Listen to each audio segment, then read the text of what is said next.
সোলাপুর নামের একটা গ্রামে যশোদা তার ৩ মেয়ে রাধা, গৌরী এবং পিহুর সঙ্গে থাকে। কিছু বছর আগে রাস্তায় একটা অ্যাক্সিডেন্টে তার স্বামী মারা যায়, যার পরে তার শ্বশুরবাড়ির লোকজন সবাই মিলে ওকে গলা ধাক্কা দিয়ে ওখান থেকে বের করে দেয়। একে তো যশোদার মাথা থেকে তার স্বামীর হাতটা সরে গেছিল, তার উপরে তার শ্বশুরবাড়ির লোকজন ওকে এবং তার ৩ মেয়েকে ঘর থেকেই বের করে দেয়। যশোদার কাছে ওখানে থাকার মতো আর কোনো জায়গাই ছিল না, আর না ওই গ্রামের মধ্যেও কোনো কাজ পাচ্ছিল, আর তাই ও কাজের খোঁজে শহরে চলে আসে। বাড়ি থেকে ওরা খালি পেটে বেরিয়েছিল এবং অনেক সময় বেরিয়ে গেছিল। তার মেয়েদেরও প্রচণ্ড খিদে পেয়েছিল। মা, মা, আমার খুব জোরে খিদে পেয়েছে, আমায় কিছু খেতে দাও না। হ্যাঁ মা, কাল থেকে আমরা দুজনেই কিচ্ছু খাইনি, এখন তো আমারও ভীষণ জোরে খিদে পেয়েছে। আমাদের কাছে কি খাওয়ার জন্য কিছুই নেই? না মা, আমার কাছে তো খাওয়ার জন্য কিছুই নেই, কিন্তু আমি কিছু একটা ব্যবস্থা করছি। এরপরে ধাবা এলে আমি সেখান থেকে তোদের খাইয়ে দেব। ওরা যখন কিছুটা দূর এগোয় তারপরে ওরা সামনে এক ধাবা দেখতে পায়। যশোদা তার ৩ মেয়েকে ওই ধাবার ওখানেই নিয়ে যায়। দাদা, আমার মেয়েরা কাল থেকে কোনো খাবার খায়নি। আমার কাছে টাকা পয়সা তো নেই, কিন্তু ব্যাস ব্যাস, তোমাকে আর আগের ঘটনা বলতে হবে না। তোমার মতো কত মেয়ে ছেলেই এখানে আসে সন্ধে অবধি। ধর্মশালা নয় এটা, ধাবা এটা। না, আপনি আমায় ভুল বুঝছেন। আমার কাছে আপনাকে দেওয়ার জন্যে টাকা নেই, কিন্তু আমি খাবার বদলে আপনার ধাবায় কাজ করতে পারি। আচ্ছা, তো ঠিক আছে, আজকে আমার ধাবায় রান্নার লোকটা আসেনি, তো তুমি আজকে আমার ধাবায় রান্না করবে। তার বদলে আমি তোমায় এবং তোমার মেয়েদেরকে খাবার খাওয়াবো। কিন্তু হ্যাঁ, আজকের পুরো দিনের জন্য তোমাকে এই ধাবায় খাবার বানাতে হবে। ঠিক আছে দাদা, আমি পুরো দিন এখানে কাজ করব। যশোদা এই ধাবাটাতেই সন্ধে অবধি খাবার বানানোর জন্য রাজি হয়ে যায়, যার বদলে ধাবার মালিক ওদেরকে ওখানে একটু খেতেই দেয়। সন্ধেবেলা কাজ শেষ হয়ে যাওয়ার পরে যশোদা তার ৩ মেয়েকে নিয়ে ওখান থেকে বেরোতেই যাচ্ছে, তখনই হঠাৎ পিছন থেকে ধাবার লোকটা তাকে ডাকে। এই শোনো, আমি কিছুদিন ধরেই আমার ধাবাতে একটা নতুন কাজের লোক খুঁজছিলাম, কিন্তু আমি কাউকে পাচ্ছিলামই না। কিন্তু তুমি আজকে অসাধারণ খাবার বানিয়েছো। তোমার জন্য আজকে আমার ধাবার ভিড় বেড়ে গেছিল। আমি জানি যে তোমারও কাজের দরকার আছে, আর তাই তুমি যদি চাও তাহলে তুমি আমার এখানে কাজ করতে পারো। আমি তোমাকে মাসিক ৮,০০০ টাকা দেবো। আর তোমার যদি মনে হয় তুমি রাত্রিবেলা ধাবাতেই থাকতে পারো, পিছনের দিকে একটা ঘর আছে, তুমি তোমার মেয়েদেরকে নিয়ে ওখানে থাকতেই পারো। আপনাকে অনেক অনেক ধন্যবাদ দাদা। আপনি আমার মতো দুঃখীর সাহায্য করে আমাকে আপনার কাছে ঋণী করে দিয়েছেন। ভগবান আপনার ভালো করুক। যশোদা ধাবার কাজটা পাওয়ার পরে ও একটু শান্তি পায়। ও ওইখানেই একটা সরকারি স্কুলে তার ৩ মেয়েকে ভর্তি করে দেয়।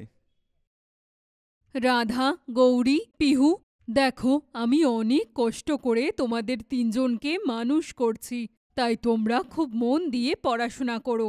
আমি চাই যে আমার ৩ মেয়ে যেন লেখাপড়া শিখে মানুষ হোক আর নিজেদের পায়ে দাঁড়াক। তুমি চিন্তা করো না মা, আমরা জানি যে তুমি আমাদের জন্যে কত লড়াই করছো। একদিন আমরা তোমার মাথা গর্বে উঁচু করে দেব। আমরা ৩জন তোমায় কথা দিচ্ছি। হ্যাঁ মা, আমরা তোমায় কথা দিচ্ছি। যশোদার ৩ মেয়ে স্কুলে প্রচণ্ড মন দিয়ে পড়াশোনা করে। ওর বড় মেয়ে রাধার তো স্কুলে এটাও শেষ বছর ছিল। কিছুদিনের মধ্যেই ওর পরীক্ষাও শেষ হতে চলেছিল। সব কিছু খুব সুন্দর চলছিল। যশোদার ৩ মেয়ে স্কুলে গেছিল সেদিন। তখনই ধাবার লোকটা যশোদার কাছে এসে ওর সাথে নোংরামি করার চেষ্টা করে, আর তখনই যশোদা রেগে গিয়ে এক জোরে থাপ্পড় মারে তাকে। তোর এত বড় সাহস যে তুই আমাকে থাপ্পড় মারছিস! তোকে দয়া দেখিয়ে আমি তোকে এখানে কাজে রেখেছিলাম, আর তুই আমার গায়ে হাত তুলছিস? চল বেরো এখান থেকে, আজকের পর থেকে নিজের মুখটাও দেখাবি না আমায়। আমি যদি আগেই জানতে পারতাম যে তুই এই ধরনের মানুষ, তাহলে আমি কোনোদিন তোর কাছে কাজই করতাম না। আরে তুই আমাকে কি বার করবি? হ্যাঁ, আমি নিজেই আমার মেয়েদের সাথে এখান থেকে চলে যাব, কিন্তু যাওয়ার আগে আমাকে আমার এই মাসের মাইনে দিয়ে দাও। কোন মাইনে? কিসের জন্য মাইনে? কোনো মাইনে টেনে পাবে না তুমি। আমাকে আমার টাকা দেবে না পুলিশকে ডাকবো? পুলিশকে ডাকবি? ডাক পুলিশকে। পুলিশের লোকেও তোকে কোনো সাহায্য করবে না, যা ডেকে নে। এমন সময় ওখানে যশোদার বড় মেয়ে রাধা তার স্কুলের শেষ পরীক্ষাটা দিয়ে ফিরেছিল। যখন সে পুরো ঘটনাটা শুনতে পায় তখন ও ওই ধাবার লোকটার উপর প্রচণ্ড রেগে যায়। তোমার মতো মানুষরা তো নরকেও জায়গা পাবে না। গরিব মানুষদের পেয়ে তুমি তাদের ফায়দা তুলছো। এক তো তুই মায়ের সাথে অসভ্যতা করেছিস, আর এখন তাকে তার কষ্টের টাকাও দিচ্ছ না। একদিন তুই তোর কাজের ফল নিশ্চয়ই পাবি, মনে রেখো। ঠিক আছে, চলো চলো এখান থেকে বেরো, তোমার মতো 36 জন আসে। রাধা তার সমস্ত জিনিস গুছিয়ে নিজের মাকে নিয়ে তার ছোট বোনদের স্কুলের দিকে যায়। ও ওখান থেকে ওদেরকে নিজের সঙ্গে নিয়ে চলে। ওরা থাকার জন্য একটা সুরক্ষিত জায়গা খুঁজতে থাকে, কিন্তু প্রত্যেকটা জায়গায় বাড়ি ভাড়া এত বেশি যে তারা ওখানে থাকার কথা ভাবতেও পারছিল না। দাদা, এত টাকা ভাড়া দেওয়ার আমাদের সাধ্য নেই। আপনি আমাদের এমন একটা বাড়ি দিন যেটা একটু সস্তা হবে। দেখো, একটা সস্তা ঘর তো আছে। ঘর বলবো না ঝুপড়ি বলতে পারো। ছাদটা একটু ফাটাফুটো আছে, কিন্তু 2000 টাকা এর থেকে ভালো ঘর তুমি পাবে না। তোমার থাকার বন্দোবস্ত তো ওখানে হয়েই যাবে। ঠিক আছে দাদা, আপনি আমাদের ওই ভাঙা চোরা বাড়ি দিন। আমি আমার মেয়েদের নিয়ে ওখানেই থাকব। যশোদা তার 3 মেয়ের সঙ্গে ওই ভাঙাচোরা বস্তিতেই থাকতে শুরু করে। কি হয়েছে মা, তুমি এত চিন্তা কেন করছো? এখন তো আমরা থাকার জন্য জায়গাও পেয়ে গেছি। থাকার জন্যে জায়গা তো পেয়ে গেছি, কিন্তু প্রত্যেক মাসে এই বাড়ির ভাড়াও তো দিতে হবে না? আর এখন তো আমার কাছে কোনো কাজও নেই। পরের মাসে বাড়ির মালিক ভাড়া চাইতে এলে আমি তাকে কোথা থেকে টাকা দেব বল? তুমি চিন্তা করো না মা, আমার 12 ক্লাসের পরীক্ষা হয়ে গেছে। এখানে শহরে অনেক কল সেন্টার আছে, ওখানে সব সময় চাকরি থাকে। আমি কাল ইন্টারভিউ দিতে যাব, আর আমার এক বন্ধুর বোন ওখানে চাকরি করে, তাই ওখানে আমি চাকরি পেয়েই যাব মা। রাধা পরের দিন ইন্টারভিউ দিতে যায় আর কল সেন্টারে জব করা শুরু করে দেয়। যশোদাও কিছু কিছু বাড়িতে বাড়ির কাজ করা শুরু করে। ও লোকেদের ঘরবাড়ি পরিষ্কার করা, তাদের রান্না বান্না করা এই কাজ করত। তার বড় মেয়ে রাধা সকালে জব করত আর রাত্রিবেলা গভর্নমেন্ট এক্সাম ক্র্যাক করার জন্য পড়াশুনো করত। মা, তুই তো সারা দিন অফিসে এত কাজ করিস, আর তারপরে পুরো রাত পড়াশোনাও করিস। নিজের শরীরকে একটু আরাম দে মা, এভাবে তো তোর শরীর খারাপ হয়ে যাবে। না মা, আমার কিচ্ছু হবে না। এমনিও এটা আমার আরাম করার বয়স নয়। এখন তো আমায় অনেক কষ্ট করতে হবে, সফল হতে হবে। তোমাকে এই ভাঙা বাড়ি থেকে বের করে তোমার নামে একটা বড় বাড়ি নিতে হবে। আমি ততদিন শান্তিতে ঘুমাতে পারবো না যতদিন না আমি সফল হয়ে যাচ্ছি। সিভিল সার্ভিসের এক্সাম ক্লিয়ার করার জন্য রাধা পুরো রাত জেগে জেগে পড়াশুনো করে, আর তার সঙ্গে তার গ্র্যাজুয়েশনের জন্য সে ডিস্টেন্স থেকে পড়াশুনো করে। নিজের ক্ষমতায় সে প্রথম অ্যাটেম্পটেই সিভিল সার্ভিসের এক্সাম ক্লিয়ার করে ফেলে আর এক আইএএস অফিসার হয়ে যায়। আমার মেয়ে, আমি তোকে নিয়ে ভীষণ গর্বিত। তুই দেখিয়ে দিয়েছিস যে কেউ যদি মন থেকে সফল হতে চায় তাহলে যে কোনো পরিস্থিতিতে কষ্ট করে সফল হতে পারে। তুই আজকে আমার মুখ গর্বে উজ্জ্বল করে দিয়েছিস। যশোদা এবং তার 2 মেয়ে রাধাকে গলায় জড়িয়ে ধরে। নিজের মেয়ের সফলতা দেখে যশোদার চোখে জল চলে আসে। তার 2 ছোট মেয়ে বলে, আমিও ভীষণ তাড়াতাড়ি রাধা দিদির মতো সফল হয়ে দেখাবো, তারপর তোমার আমাকে নিয়েও গর্ব হবে। হ্যাঁ মা, আমিও বড় হয়ে ভীষণ সফল হয়ে দেখাবো। হ্যাঁ আমার বাচ্চারা, রাধার মতো তোমাদের উপরেও আমার পুরো ভরসা আছে যে তোরা দুজনও ভীষণ সফল হবি আর আমার নাম নিশ্চয়ই উজ্জ্বল করবি। চাকরি পাওয়ার পরে রাধার থাকার জন্য একটা গভর্নমেন্ট কোয়ার্টারও পায়। সে তার মা এবং তার 2 বোনের সঙ্গে ওখানেই থাকে। নিজের 2 বোনের পড়াশোনার খরচাও সে নিজেই ওঠায়। কিছু বছর পরে তার ছোট বোন গৌরীরও ক্লাস 12-এর রেজাল্ট চলে আসে, যেখানে সে খুব ভালো র্যাঙ্ক করে। গৌরী, তোমার 12 ক্লাসের পরীক্ষা শেষ হয়ে গিয়েছে। এবার তুমি বলো, তুমি এরপর কি করতে চাও? তুমি যা পড়তে চাও আমি সেটাতে তোমাকে পুরো সাপোর্ট করব। দিদি, আমি জানি যে আমিও তোমার মতো সিভিল সার্ভিসের পরীক্ষার জন্য প্রস্তুতি নিই, কিন্তু আমি একজন ফ্যাশন ডিজাইনার হতে চাই। আমার সবসময়ই ফ্যাশন ডিজাইনিং ভীষণ ভালো লাগে। আরে, তোমার যখন ফ্যাশন ডিজাইনিংয়ে এত ইন্টারেস্ট, তাহলে তুমি সেটা নিয়ে পড়ো। আমি আমার সিদ্ধান্ত তোমার উপর চাপাবো না। আমি শুধু এটা চাই যে তুমি যা কিছু চাও সেটাই করো আর সফল হও। নিজের পায়ে দাঁড়ানো আজকের দিনে দাঁড়িয়ে সবচেয়ে বেশি জরুরি। কিন্তু দিদি, আমি জানি না যে মা ফ্যাশন ডিজাইনিং এর জন্য রাজি হবে কিনা। তুমি মাকে নিয়ে চিন্তা করো না, মায়ের সাথে আমি কথা বলবো। তুমি শুধু অ্যাডমিশনের প্রস্তুতি নাও। নিজের ছোট বোন গৌরীকে ফ্যাশন ডিজাইনিং পড়ার জন্য ভালো কলেজে সে ভর্তি করে। কিছু বছর পর তার সব থেকে ছোট বোন বিহু ডক্টরি পড়ার জন্য বিদেশে চলে যায়। কিছু বছর পরে গৌরী একটা বড় ফ্যাশন ইনস্টিটিউটে ফ্যাশন ডিজাইনিং পড়াতে শুরু করে, আর পিহুও ডক্টর তৈরি হয়ে নিজের বাড়িতে ফিরে আসে। যশোদার সারা জীবনে করা কষ্ট এবং ভালোবাসা থেকে তার 3 মেয়ে সফল হয়ে ওঠে, আর তার 3 মেয়েকে মানুষ করার স্বপ্নটাও পূরণ হয়ে যায়। শীতল একজন বড় বিজনেসম্যানের মেয়ে ছিল, আর তাই সে অর্থের অভাব কোনো দিন টের পায়নি। কিন্তু ও কলেজে একটা ছেলে যার নাম আমান ছিল তাকে খুব ভালোবাসত। এই কথাটা আমান জানত না।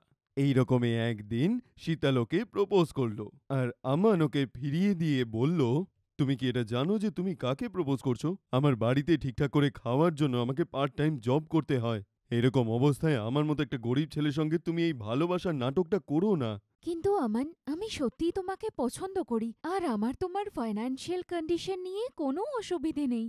এই ভালোবাসা, সম্পর্ক, বিয়ে মানুষের অনেক ভেবে চিন্তে করা উচিত, কারণ জোশের মাথায় তো একে অপরের সঙ্গে সবাই জুড়ে যায়, কিন্তু যখন আসল জীবনের সমস্যাগুলো আসে তখন আর থাকতে পারে না। এবার তুমি যাই বলো না কেন, কিন্তু আমি তো তোমাকেই বিয়ে করতে চাই। আমি আমার বাড়িতে তোমার ব্যাপারে কথাও বলেছি, কিন্তু ওরা কোনোদিন আমায় তোমাকে বিয়ে করার অনুমতি দেবে না। তোমার মা বাবা একদম ঠিক বলছে, কারণ ওরা পৃথিবীর সত্যিটা জানে। আমার মনে হয় তোমার ওনাদের কথা শুনে একটা ভালো ছেলে দেখে তার সঙ্গে বিয়ে করে নেওয়া উচিত। কিন্তু আমান, তুমি যদি আমাকে ফিরিয়ে দাও তাহলে আমি আত্মহত্যা করব, আর এটাকে তুমি মজা একদম ভেবো না। আমান শীতলকে বুঝিয়ে বুঝিয়ে হাঁপিয়ে যায়, কিন্তু শীতল ওর একটাও কথা শোনে না। শেষ পর্যন্ত আমান হাঁপিয়ে গিয়ে ওখান থেকে চলে যায়। আমান বাড়ির দিকে যাচ্ছিলই এমন সময় শীতলের বন্ধু থেকেও একটা ফোন পায়, আর ও ওকে তাড়াতাড়ি কলেজ আসার জন্য বলতে থাকে। আমান দৌড়ে দৌড়ে কলেজে গিয়ে পৌঁছয়, আর ওখানের পরিস্থিতি দেখে হাঁ হয়ে যায়।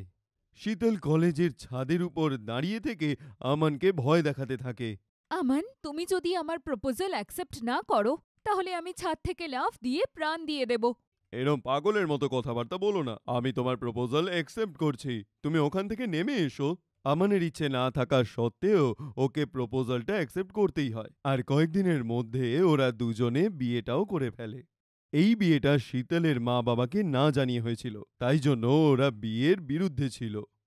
ওরা আমানকে একদমই পছন্দ করত না, আর বিয়ের পর শীতল আমানের বাড়িতে গিয়েই থাকত। প্রথম প্রথম ওর থাকতে খুবই কষ্ট হতে শুরু করলো, কিন্তু কিছুদিনের মধ্যেই ও পরিস্থিতির সঙ্গে মানিয়ে নিতে শুরু করলো। একদিন দুপুরবেলা কড়া রোদের নিচে শীতল বাসন ধুচ্ছিল, তখনই একটা বড় সড়ো লাক্সারি গাড়ি আমানের বাড়ির সামনে এসে দাঁড়ায়। শীতল তখনও বাসন মাজতেই ব্যস্ত ছিল। তখনই গাড়ি থেকে শীতলের মা জটালিকা নামলো, আর শীতলের কাছে গিয়ে ওকে বলল, আর কেমন আছো মা? শ্বশুর বাড়িতে সবকিছু কেমন লাগছে তোমার? আরে মা, তুমি এখানে? এসো এসো, ভেতরে এসো, বসো। শীতল জটালিকাকে তার বাড়ির ভিতরে নিয়ে আসে, আর তাকে গুড়ের সঙ্গে জল দিয়ে খেতে দেয়, যেটা দেখে জটালিকা বলে ওঠে, আরে মা, শুধু গুড় আর সাদা জল? বাড়িতে অতিথি এলে আপ্যায়ন করাও ভুলে গেছো নাকি? আমার জন্য মিষ্টি নিয়ে এসো। জটালিকা সবেমাত্রই কথা বলেছে, তখনই ওখানে শীতলের শাশুড়ি বিমলা চলে আসে, আর ওর বাড়িতে আসা অতিথিকে দেখে বলল, শীতল বৌমা, কে এসেছে?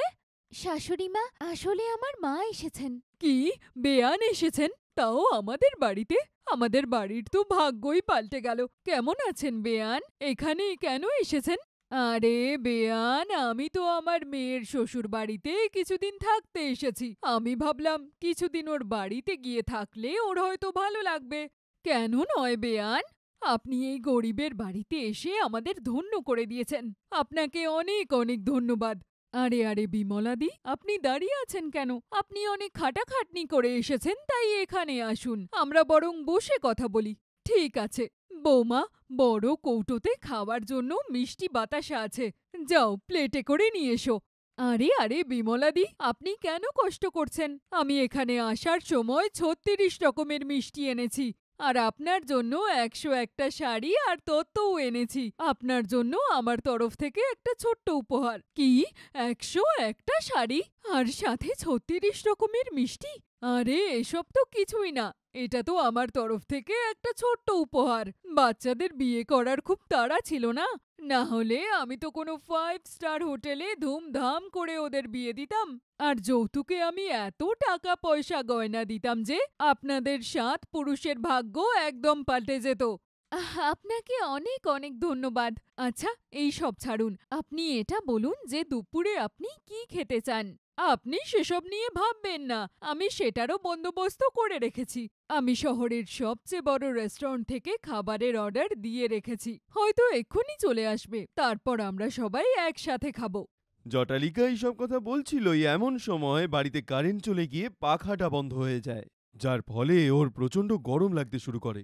জটালিকা নিজের বড়লোকপনা দেখানোর এখানেও কোনো সুযোগ ছাড়েনি। ও সঙ্গে সঙ্গে এসি লাগানোর বন্দোবস্ত করে ফেলে, আর কিছুক্ষণের মধ্যেই লাইটের সঙ্গে সঙ্গে এসিও চলতে শুরু করে। শীতল নিজের মায়ের এই চালটা বুঝতে পেরেছিল যে ওরা সবাইকে ছোট দেখাতে চায়। রাত্রিবেলা যখন ডিনার করার সময় হলো, তখন জটালিকা ওদেরকে গাড়িতে বসিয়ে একটা বড় হোটেলে নিয়ে গেল, আর ওদের লাক্সারি লাইফের চকমকে দুনিয়ায় ধাক্কা দিয়ে ফেলে দিল। খাওয়া দাওয়া হয়ে যাওয়ার পরে রেস্টুরেন্টের বাইরে জটালিকার বান্ধবী সোনালিকার সঙ্গে দেখা হয়। জটালিকা, তুই এখানে কি করছিস রে? আর এরা কারা তোর সাথে? তোর চাকর নাকি? আরে না না, আলাপ করিয়ে দি, এই হলো আমার বেয়ান, আর এই আমার জামাই আমান। আমি আসলে ওদেরকে এই দামি হোটেলে খাবার খাওয়াতে নিয়ে এসেছিলাম, কারণ ওদের ক্ষমতা ছিল না যে আমাকে দুবেলা ভালো খাবার দেবে। এদের অবস্থা দেখে তো ভিখারির মতোই লাগছে। আর কি করা যাবে বল, আমার মেয়েই এইরকম জামাই পছন্দ করেছে যে আমরা কিছুই করতে পারবো না, আর তাই আমি ওদের সাথে অ্যাডজাস্ট করছি। জটালিকার এইরকম কথা শুনে শীতলের প্রচণ্ড খারাপ লাগে, ও নিজেকে আর আটকাতে পারে না। মা, তুমি নিজেকে ভাবোটা কি? হ্যাঁ, তুমি আমার বাড়িতে দেখা করতে এসেছিলে নাকি আমার পরিবারকে অপমান করতে? আমরা তোমাকে বলিনি যে আমাদের দামি হোটেলে খাবার খাওয়াতে নিয়ে এসো। এই সব কিছু তুমি নিজের ইচ্ছেতে করেছো, আর এখন লোকের সামনে এটা বলে বেড়াচ্ছ যে আমাদের গরিব হওয়ার জন্য আমরা তোমাকে ভালো খাবার খাওয়াতে পারিনি। এটা তোর মেয়ের কি হয়ে গেছে যে ও এরকম ব্যবহার করছে? ওর কি দরকার ছিল এই ভিখারিকে বিয়ে করার? এক তো ও সব হাই ক্লাস লোকেদের মাঝে তোর নাক কাটিয়ে দিল, আর এখন ও তোর সাথে এরকম ব্যবহার করছে। আমার শ্বশুরবাড়ির লোককে অপমান করার আপনি কে? হ্যাঁ, আমাদের মতো মিডল ক্লাস ফ্যামিলিকে তোমরা ভাবোটা কি?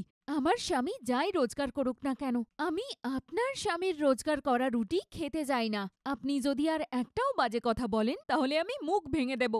শীতল এইগুলো বলে দিয়ে নিজের শাশুড়ি আর বরকে নিয়ে বাড়ি চলে আসে। তখনই পিছন পিছন জটালিকাও ওদের বাড়িতে চলে আসে আর ক্ষমা চাইতে থাকে। শীতল মা, আমায় ক্ষমা করে দে, আমি তোকে নিয়ে মজা করতে একদম চাইনি। আমি সত্যিই তোর সাথে দেখা করতেই এখানে এসেছিলাম, তোকে বদনাম করার আমার কোনো ইচ্ছে ছিল না। মা, তুমি আমার বাড়ি থেকে চলে যাও, তোমাকে আমি আর একদম সহ্য করতে পারছি না। তুমি আমার শাশুড়ি আর স্বামীর ব্যাপারে জানোই বা কি? তুমি তো শুধু ওদের অপমান করতেই পারো। আরে মা, সরি, তুমি আমার কথায় ভুল ভেবো না। কিছুদিন আমি এখানে তোর সাথে থাকতে চাই, নিজের মেয়ের থেকে দূরে থাকতে আমার একদমই ভালো লাগে না।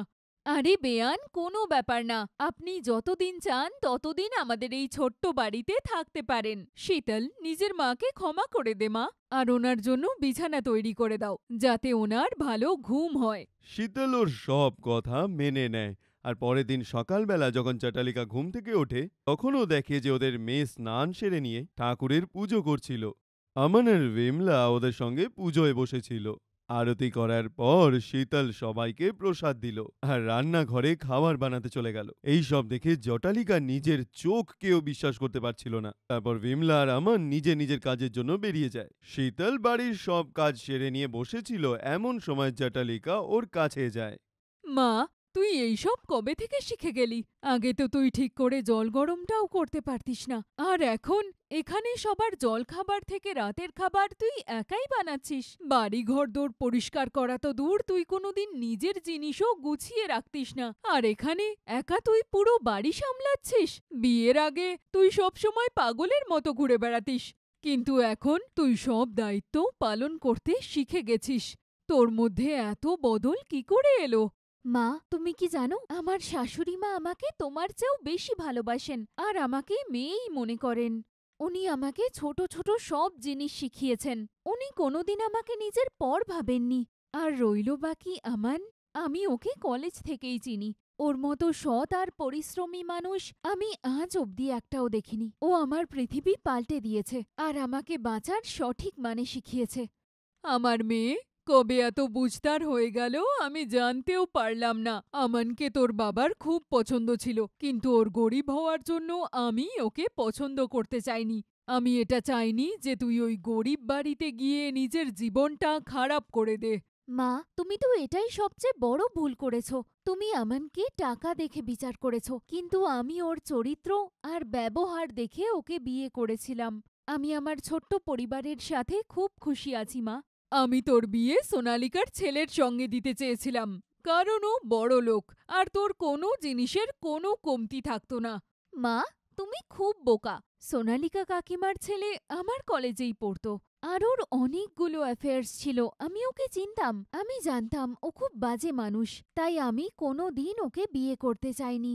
আমাকে ক্ষমা করিস মা, আমি তোকে এখানে ছোট করতে এসেছিলাম, কিন্তু তোকে এইভাবে দেখে আমার মন খুশি হয়ে গেছে। আমি কোনোদিন ভাবিনি যে এখানে তুই এত ভালো থাকবি। আমি বুঝতে পেরেছি যে আমি কত ভুল ছিলাম, আর তুই আমার চোখ খুলে দিয়েছিস। তোকে ছোট করতে গিয়ে আমার চোখ খুলে গেছে। অনেক ধন্যবাদ মা। আমি খুব খুশি যে তুমি আমার কথা বুঝতে পেরেছ। মা, তুই যেখানেই থাকিস ভালো থাকিস, ভগবানের কাছে এটাই প্রার্থনা। আচ্ছা, আমি তবে এলাম। ঠিক আছে মা, তুমি এখানে আবার এসো, আমার ভালো লাগবে। জটালিকা শীতলকে ছাড়াও ওর শাশুড়ি এবং বরের জন্য অনেক গিফট দেয় আর আনন্দ নিয়ে নিজের বাড়ি ফিরে যায়।